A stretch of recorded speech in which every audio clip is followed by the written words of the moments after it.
माझ्या श्रीगोंदा नगर विधानसभा मतदारसंघामध्ये सुद्धा बिबट्याचा वावर हा खूप मोठ्या प्रमाणावरती वाढलेला आहे। ज्यावेळेस शपथविधी झाला होता त्यावेळेस माझा नामोल्लेख चुकला होता, तो विक्रमचा विकास झाला होता, ठीक आहे, प्रिंटिंग एरर म्हणून आपण तो दुर्लक्षित केला होता।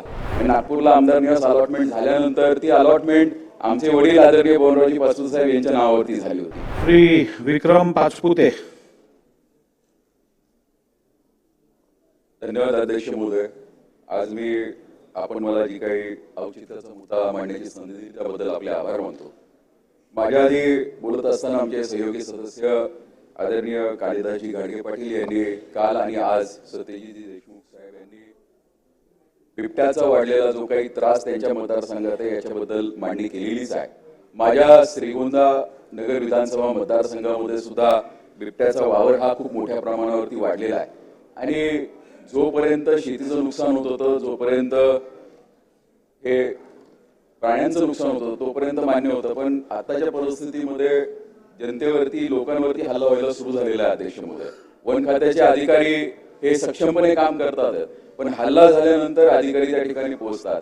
हल्ल्याच्या आधी ह्या सगळे हल्ले त्या ठिकाणी कशा पद्धतीने थांबवता येईल यासाठी काही मर्यादा त्यांना शासनाने आखून दिलेल्या आहेत। माझी अध्यक्ष महोदय आपणामार्फत शासनाला विनंती आहे की आपण हे हल्ले रोखण्यासाठी जे काही पिंजरे लावायचा प्रयत्न पूर्वी होत होता, म्हणजे आमच्या मतदारसंघाचे आमदार आदरणीय बळवंतरावजी पाचपुते ज्यावेळेस तत्कालीन वनमंत्री होते त्या काळी आपण पिंजरे लावत होतो, पण अलीकडे जोपर्यंत मनुष्यहानी होत नाही तोपर्यंत पिंजरे लावायची परवानगी मिळत नाही।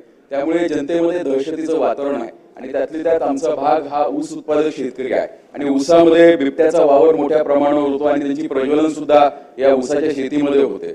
त्यामुळे अनेकदा पाणी द्यायला ज्यावेळेस रात्री जायची वेळ येते, समजा जर आज आपण पिंजरे लावू शकत नसेल तर ज्या ज्या भागामध्ये या अडचणी आहेत किंवा बिबट्याचे हल्ले होतात अशा ठिकाणी कमीत कमी आपण लोड शेडिंग हे रात्री शेतीला वीज देण्यापेक्षा जर दिवसा दिली तर हे हल्ले काही प्रमाणामध्ये अध्यक्ष महोदय कमी होऊ शकतात।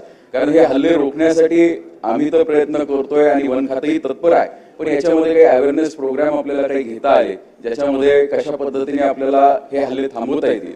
जर आपण पाहिलं तर आदरणीय बळवंतरावजी पाचपुते साहेब ज्यावेळेस वनमंत्री होते त्यावेळेस त्यांनी आमच्या बेलवंडी परिसरामध्ये म्हणजे घारगाव, पारगाव, बेलवंडी या हद्दीवरती एक लेपर्ड रिहॅबिलिटेशन सेंटरचं त्या ठिकाणी सुरुवात करायचा प्रयत्न केला होता। जागाही अलॉट झाली होती।